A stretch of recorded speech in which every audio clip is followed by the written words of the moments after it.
जय हिंद मेरे प्यारे दोस्तों, मेरे प्यारे विद्यार्थियों। हम लोग क्लास 12 का फिजिक्स पढ़ रहे हैं और क्लास 12 के फिजिक्स में आज पहले लेसन का जो हार्ट है, यानी पहले लेसन का जो हृदय है, उसको पढ़ने वाले हैं। तो पहले लेसन में हम लोग जो है आपको कूलाम बल और उससे रिलेटेड हमने पढ़ा दिया है और हम बात करेंगे वैद्युत क्षेत्र की। ठीक है, वैद्युत क्षेत्र। तो जो हमारी बात हो रही है वैद्युत क्षेत्र पे बात हो रही है, यानी इलेक्ट्रिक फील्ड पे बात हो रही है। अब वैद्युत क्षेत्र कौन उत्पन्न करता है? तो सिंपल सी बात यह होती है कि जो आवेश होता है वह आवेश वैद्युत क्षेत्र को उत्पन्न करता है। ठीक है, यह आवेश अपने चारों तरफ वैद्युत क्षेत्र उत्पन्न करता है। कंडीशंस क्या होता है कि ये आवेश है, यह आवेश करता क्या है? यह आवेश दूसरे आवेश पर बल लगाता है। क्योंकि हमने कूलाम बल में ये देखा है, कूलाम बल के क्या था, Q1 Q2 बाई F बराबर के Q1 Q2 by R square. ये क्या था? कूलाम बल। दो आवेशों के मध्य लगने वाले बल को कूलाम बल कहते हैं, स्थिर आवेश। तो अब यहाँ पे जो है F बराबर के Q1 Q2 by R square है, ये क्या है? कूलाम बल है। यदि आपके पास एक आवेश है, क्या करेगा? कुछ नहीं, दूसरा आवेश इसके समकक्ष चला दिया जाए तो क्या करेगा? बल लगाएगा। तो सोचो, यह आवेश आवेश के ऊपर क्या करता है? बल लगाता है। और वह बल लगाने का एक दायरा होता है, जैसे यहाँ कहते हैं दूरी, F प्रोपोर्शनल 1/r स्क्वायर। यानी अगर दूरियां अधिक हो जाती हैं तो उसके कंडीशंस में बल जो होता है वो कम लगता है, एक दायरा।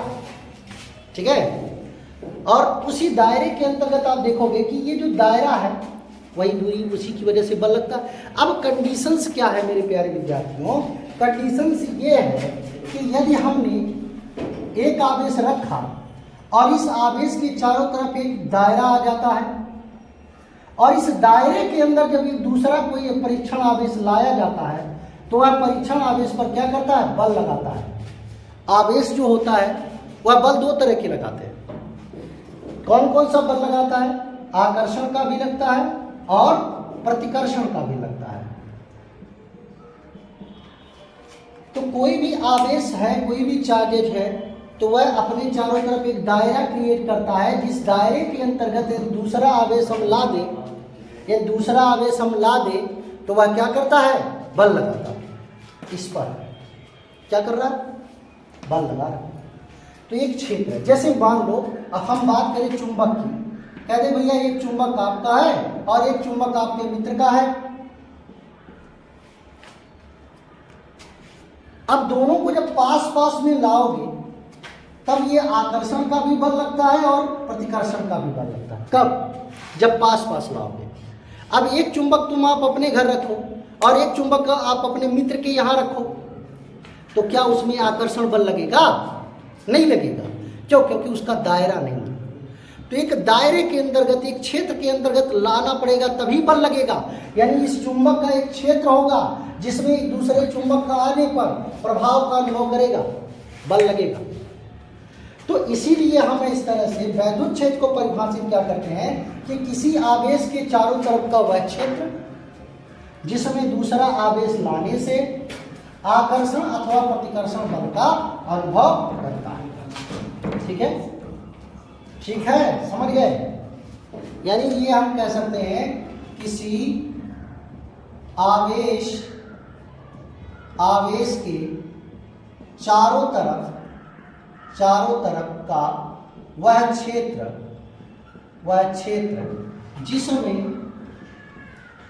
जिसमें दूसरा परीक्षण आवेश लाने से परीक्षण आवेश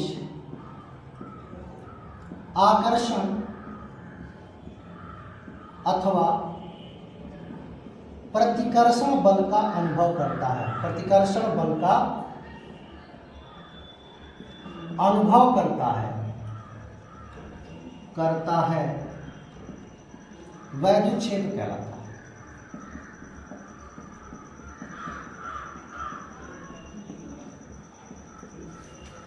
ठीक है, यानी यहाँ पे आप देखिए किसी आवेश के चारों तरफ का वह क्षेत्र जिसमें दूसरा परीक्षण आवेश लाने से परीक्षण आवेश आकर्षण अथवा प्रतिकर्षण के बल का अनुभव कर रहा है, वह क्या कर रहा है? वैद्युत क्षेत्र कहलाता है।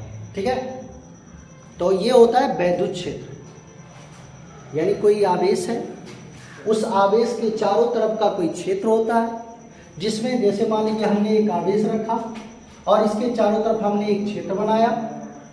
ठीक है, अब यहाँ पे क्या होता है कि जैसे ही हमने कोई परीक्षण आवेश लाया Q0, तो यह परीक्षण आवेश Q0 इसके प्रभाव का क्या करेगा? अनुभव करेगा। कौन सा? आकर्षण का बल का अनुभव करेगा या फिर प्रतिकर्षण बल का अनुभव करेगा। तो कहेंगे भैया ये इसके क्षेत्र में, इस आवेश के क्षेत्र में यह परीक्षण आवेश आ गया है, तो उसी को हम लोग क्या कहते हैं बाबू? क्या कहते हैं? वैद्युत क्षेत्र। ठीक है, अब कंडीशन ये है कि वैद्युत क्षेत्र की तीव्रता समझ लीजिए। टॉपिक बड़ा नहीं है, आप लोग ध्यान से पढ़िए और सिंपल बात है। वैद्युत क्षेत्र की तीव्रता, क्षेत्र की तीव्रता। ठीक है, तो वैद्युत क्षेत्र की तीव्रता एकांक परीक्षण विद्युत क्षेत्र के अंतर्गत, वैद्युत क्षेत्र के अंतर्गत एकांक, वैद्युत क्षेत्र के अंतर्गत एकांक परीक्षण आवेश पर लगने वाले बल को वैद्युत क्षेत्र की तीव्रता कहते हैं। वैद्युत क्षेत्र की तीव्रता कहते हैं।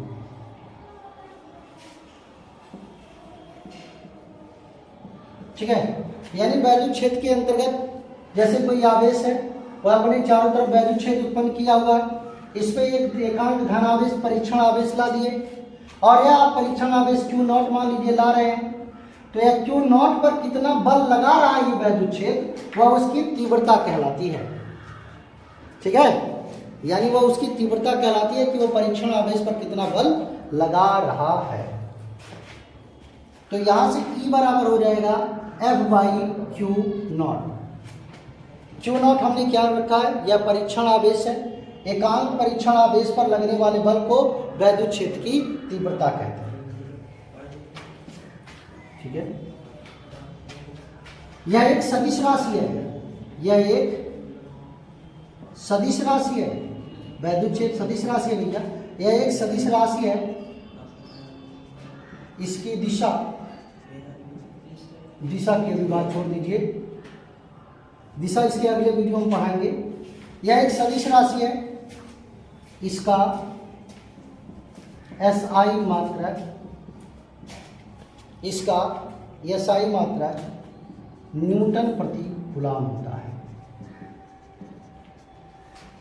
क्योंकि बल का मात्रक न्यूटन, आवेश का मात्रक कूलम, तो इसका मात्रक होता है न्यूटन कूलम। यदि हम बात करें इसकी बीमा की, तो बीमा की बात करें, बल की बीमा क्या होती है? ml T/-2, और ये हो जाएगा कूलम का AT, तो यह ऊपर चला जाएगा, इसकी बीमा हो जाएगी ml T/-2, T/-3 और A/-1। ये आपकी क्या हो जाएगी? वैद्युत क्षेत्र की तीव्रता की बीमा हो जाएगी। तो अब यहाँ पे हो गया वैद्युत क्षेत्र की तीव्रता, यानी वैद्युत क्षेत्र की तीव्रता क्या होती है? वैद्युत क्षेत्र में एकांक परीक्षण आवेश पर लगने वाले बल को वैद्युत क्षेत्र की तीव्रता कहते हैं। मान लेते हैं कि हमारा एकांक परीक्षण आवेश Q0 है, Q0 पर यह वैद्युत क्षेत्र E जो है क्या कर रहा है? E क्या कर रहा है? बल लगा रहा है F। F बराबर यहाँ से अगर बात करेंगे E बराबर तो हो जाएगा F/Q0, तो यहाँ से यदि F बराबर हो जाएगा Q0 इंटू E, एक फार्मूला यहाँ पे भी बन करके तैयार हो जाता है। ठीक है, इसका स्क्रीनशॉट लीजिए, हम लोग इसके आगे बढ़ते हैं। क्या मिनट पे है? इसके आगे बढ़ते हैं। अब हम लोग पढ़ते हैं बिंदु आवेश के कारण। बिंदु आवेश के कारण वैद्युत क्षेत्र की तीव्रता, वैद्युत क्षेत्र की तीव्रता बिंदु आवेश के कारण। तो बिंदु आवेश के कारण हम लोग वैद्युत क्षेत्र की तीव्रता की गणना करने हैं। तो हम लोग देखते हैं कि मान लेते हैं कि माना एक समान अच्छा वैद्युत क्षेत्र की तीव्रता की गणना करनी है। माना एक स्रोत आवेश Q है, बिंदु आवेश Q, हाँ यहाँ पे बिंदु है। माना एक बिंदु आवेश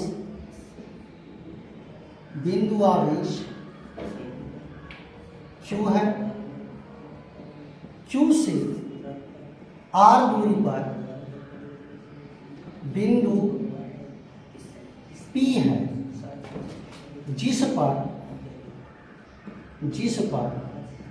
वैद्युत क्षेत्र की गणना करनी है। तो अब यहाँ पे हमारे पास स्रोत आवेश है Q से R दूरी पर बिंदु P है, जिस पर हमको वैद्युत क्षेत्र की गणना करनी है। बिंदु P पर परीक्षण आवेश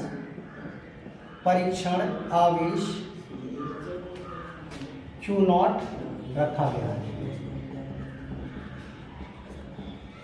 परीक्षण आवेश Q0 रखा गया है। तो अब यहां पे जो है Q और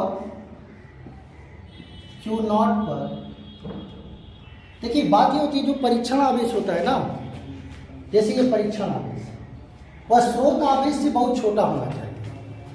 ऐसा ना हो कि जो परीक्षण आवेश वो अपना भी एक बड़ा वैद्युत क्षेत्र बना दे, तो मामला गड़बड़ हो जाएगा। परीक्षण आवेश आपका स्रोत आवेश से बहुत अत्यंत छोटा होना चाहिए, क्योंकि जो परीक्षण आवेश हो वह ये ना हो कि भैया स्रोत आवेश के भी प्रभाव को जो है अपने अंदर संभाले। तो ये बात याद रखिएगा। तो यानी आवेशों के मध्य गुलाम बल, आवेशों के मध्य गुलाम बल F बराबर K Q0 by R square, equation number 1। ठीक है। अब यहां पे वैद्युत क्षेत्र द्वारा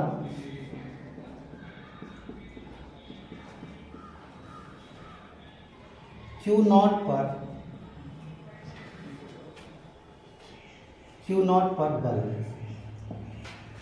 F बराबर Q into E, Q0 into E। क्योंकि हम लोग ये जान रहे हैं, क्योंकि E बराबर होता है F बाई Q0, तो यहाँ से F बराबर हो जाएगा Q0 का E में गुणा हो जाएगा, Q0 इंटू E, समीकरण नंबर 2। देखिए यह बल जो है वह इन आवेशों के बीच का है, यह बल भी जो है इस पे लगने वाला भी है। तो न्यूटन का तृतीय नियम कूलाम बल का सदिश निरूपण है। कूलाम बल क्या कहता है, ये बस जिस पे बल लगा रहा है वह भी उसमें उतना बल लगाएगा, मतलब यह आवेश इस पे जितना बल लगा रहा है यह भी उसमें उतना ही तो बल लगाएगा। तो इस पे कितना बल लग रहा है, F Q0 इंटू E, और यही बल तो यह भी है। तो कंडीशन ये है कि ये दोनों बल सेम हो गए, यानी समीकरण 1 और 2 से। तो जब 1 और 2 से निकालोगे तो Q0 इंटू E बराबर K Q0 by R square, Q0 से Q0 कैंसिल, E बराबर KQ बाई R स्क्वायर। ये आपका फार्मूला बन करके तैयार हो गया। ठीक है। इसके बाद आप लोग ग्राफ इसका देख लीजिए। अगर आप जो है यहाँ देखेंगे कि जो E प्रोपोर्शनल है Q, यहाँ E प्रोपोर्शनल Q, मतलब जब अगर हम स्रोत आवेश को बढ़ा देंगे तो हमारा वैद्युत क्षेत्र भी क्या होगा, बढ़ेगा। अगर स्रोत आवेश कम होगा तो वैद्युत क्षेत्र कम होगा।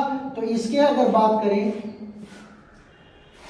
Q और E के लिए, तो इनका ग्राफ इस तरह जाएगा, और यहाँ पे E proportional 1 by R square, अगर हम लोग R स्क्वायर और E का ग्राफ बनाए तो ग्राफ इस तरह से बनेगा।